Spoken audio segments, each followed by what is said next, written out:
can't afford a whole lot anyway, Yes. so just be really nice to each other that day. I like that. That's that's the hardest thing, actually. If you do go out for dinner, and you guys have been in this situation before, there are things that we're noticing that are cropping up there that are annoying things in restaurants. And Zagats or Zagats. What is it? Zagat? I've been interviewed them probably 20 times, still don't know. Zagat. Okay. Zagat. Anyway, they say... You say Zagat, I say Zagat.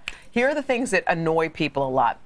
Now they're allowing dogs, you know, in the outdoor area of the restaurants. Some people have dogs in strollers. If you've seen them, you know how they do. I think they're nice and protected there. They're not hurting anybody. They're not sitting you know, there on the sidewalk. Sometimes they're just sitting there, and sometimes some people are, you know, they get uncomfortable around dogs. You're having a meal, and you're like, oh, the dog, is he hungry? What's he looking at my steak? Yeah. You know, it's a little weird. Yeah. So that's one. Here's the one that is one of my pet peeves, and they have these in restaurants now.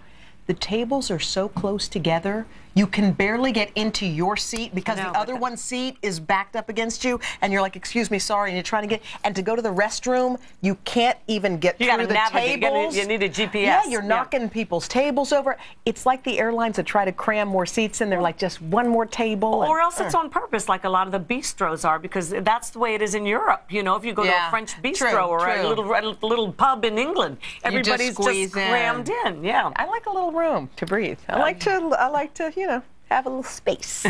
Yes, you do. All right. The other thing. Anything else you want to moan about? I meant to say. No, but this is not me. This is Zagat. Zagat. Oh, Zagat again. Okay. They also say that we don't like people, waiters, who are constantly coming. Okay, you order a bottle of wine, and you know you can fill your glass back up. But the ones who are always coming every time you take a sip and dumping it in. I have no problem with that. Of course you don't. Well, apparently Some people don't even like enormous wine glasses.